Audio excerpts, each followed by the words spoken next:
get this idea coming? Well, working on Fringe, you know, you know, you do a lot of research and you see a lot of things that really kind of don't make you want to go to bed at night because you realize about the world and things that are really going on. But I started to become fascinated about technology and, you know, fascinating about, you know, humanity and what's happening to us and the erosion of our humanity at the risk of technology and technological advancements. And, you know, I became slightly obsessed with it because, you know, those who know my work, I always write about life is valued you know, life is valued by the human connections that we make. So it's sort of my stock and trade, and you know, so I'm very, very concerned that the work promises this incredible utopia about computers and this incredible, you know, version. But believe me, there's another side to it. So I'm really interested in that. I'm really interested in the other side of technology, how it's going to affect humanity in ways.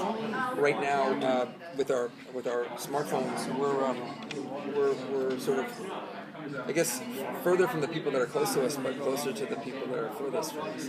So, was this ever an idea for a Fringe episode that you just pushed aside, or was it just split off? You know, because everyone keeps saying how you just had hours and hours of conversation and just like telling them all about the characters and everything. So you have this planned out. How far? Like, how much do you have planned? I mean, I said on Fringe too. I mean, like, it's funny. There are writers, directors that can, you know, sort of work, I guess, on a blank page every week, and they're good at that. You know, I'm not. I mean, I work in metaphor. That's all I'm really interested in. You know, making metaphors. And, you know, so in order for me to make a metaphor, I need to understand where I'm going, or else you can't really do it. So, you know, I'm just not good at like making things up on the spot. Like I'm good at figuring out a long thing of what I'm trying to say, and then go for it. And because of that, that allows the actors a luxury I think that other, you know, shows may not have. And I know there are other people that do it like me, but, you know, I know there are a lot of people who don't. So I don't know how they do it. I'm amazed actually. So story takes place 40 years from now? It's in the future. We're not actually going to name a time. You know, it's just like all we really wanted it to be was something that was believable. Was something that was sort of like, oh, I can see that. And if you understand that our iPhones, like, you know, are 150 times more powerful than the first rocket that went to the moon in the 1960s. I mean, think about that. I mean, a room full of computers at NASA, and like our phones are. Where are we going to be in 40 years? And it's amazing. So. You know, I don't really want to give a date, but it's in the near. It's a stone's throw away, not too far. And what tone were you shooting for? Like the level of grit, humor, action with this show? Did you have a specific mood that you wanted to? I think it's like, you know how Fringe had very different moods depending on the subject matter. And that's sort of what I'm interested in. That's just the truth for me. That, like, you know, I mean, there are some very funny things said in times of absolute disaster, and there are some very sad things said during absolute times of joy. So, you know, I just kind of, I mean, the tone of it, I want it to be like sort of really fun, but I want it to be about something, and you know, there's definitely, I'm trying to say something. So I think it's you will have those morality tales and those kind of concepts of, you know, themes on jealousy or themes on revenge or themes on, you know, what cautionary tales. And that's why stuff like Sterling is so relevant today. I mean, you know, you could watch his Twilight Zone, or you could watch a show that was well written like that, and this still makes sense today.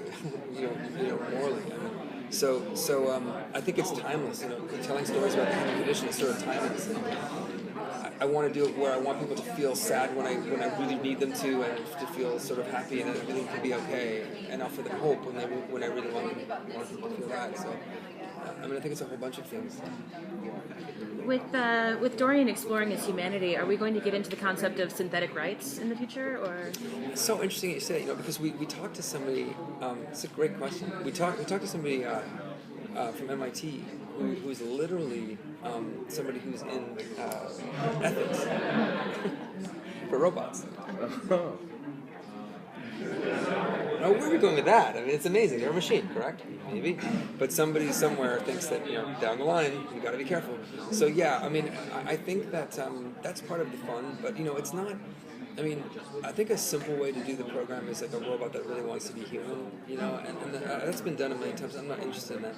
this robot is more human than our main character at the moments, and he's trying to reconcile with that, which is also very difficult. So I just find that inherently more interesting. But we will get into things about, what is right. I mean, we have some really killer stories that, like I said, we get to tell these amazing things like, cop stories that you've seen murder stories, you've seen kidnapping stories, you've seen abduction, you've seen all those things. But we're able to tell them in a way that you'd never expect. So we can get into things. So like the pilot's really great and it's really strong. When you went to go test it, was there anything that people complained about? Because they'll complain about the weirdest shit. It's so funny because it's like, I had to have a laugh a little bit because somebody showed me an opinion that says, John is he's so dark, he's so down. And I'm like, okay, so what are you looking for? Do you want a TV show that's going, okay, so let me get it straight. Let's play you for a second. You come home from work, and your whole family gets fucking blown up. Every last one of them killed. Your whole extended family, you got nothing left. You lose your leg, you go into a coma for 2 years, you realize you were betrayed by your aunt. You're gonna be cracking wise? So it's like, I don't understand some of the ideals of, like, when I watch a show, I want to believe it. So I want to understand that the character's going through something, and I want to, I'll go on that journey. So the realistic approach has been generally really well received. I mean, people are like, oh, I totally like him. I get his journey. I see what's going to happen. They're going to sort of get along. They're going to be fun. It's going to be cool. Yeah, that stuff's coming. But you can't. I mean, like, what kind of a show would it be if like, oh, here's a story. A guy loses his entire division of detectives, and he's like, thrust into this world where dangerous things are out of control, and he's going to start laughing. He doesn't care about his 11 people. Like, so why should I care? As a viewer, like, if he doesn't care, why should I care? So we were kind of going, wow, like, you can't win because, but generally, I truly am so thrilled by people and how they've responded to it because I really believe that these are things that are in everybody's conscious now about our existence and where are we going. I believe that's so I think that people, it hits a chord with them going, I think I know where this is. Yeah, this is cool stuff. I want to see what these guys are talking about. But I think we're good.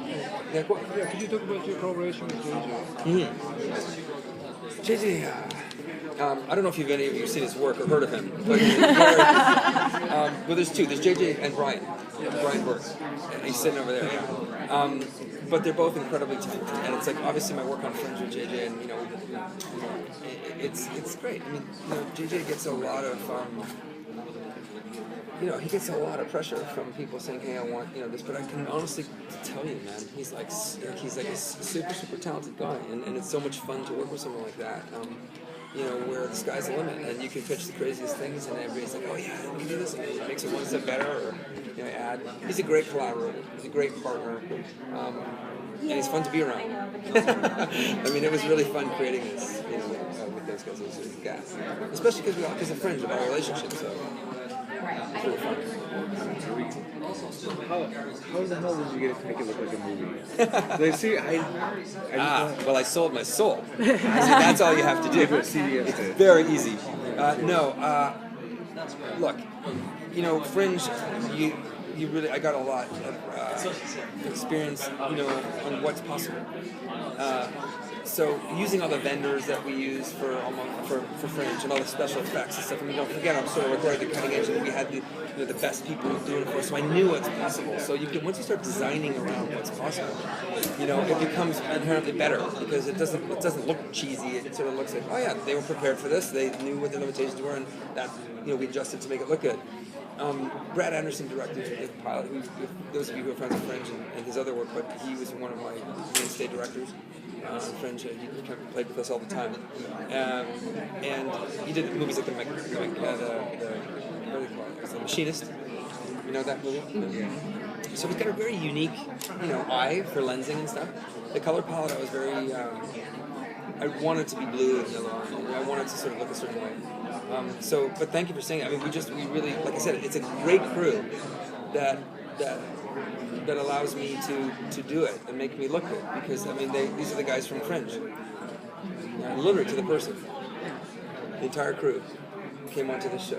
So I mean, there's a shorthand there. They know what I like. They know what it's really cool. But I do really appreciate you saying that because we were really trying to make it look different. Yeah. I've never seen a TV show that looked like a movie before. Thanks, man. I really appreciate that. Really. I don't know either. That's why I just wanted to know. Yeah, you just hire really talented people. Yeah.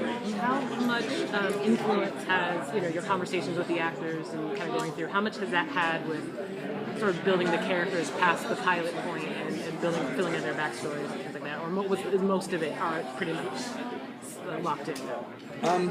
The designs and the schematics are there, and because they're in service of a larger goal, a larger thematic goal, a larger metaphor. So, but when you talk to these actors and they sort of become real and living three-dimensional right in front of you, so you start saying like, okay, there's a little portion of your brain that is sort of reserved for. Okay, I gotta remember that. Yeah, okay, I gotta put her like this. Oh, that's a great angle for her. Oh, and that's what goes through my head, which is so noisy, in my head. But when you're looking at them and talking to them and their impressions and the way actors look at things are very different than the way we look at things. So like they'll have a great idea and you're like, oh my god, that like makes it 10 times better. Thank you so much. So I wanted them to feel really included and like I said, we write it, we make it, but they make it better. They really do. I mean, they transcend everything and they just kind of make it sing and make the characters are. We're really lucky. We've got great actors. And Thank you guys. okay. Thank you so much. Thank you so much.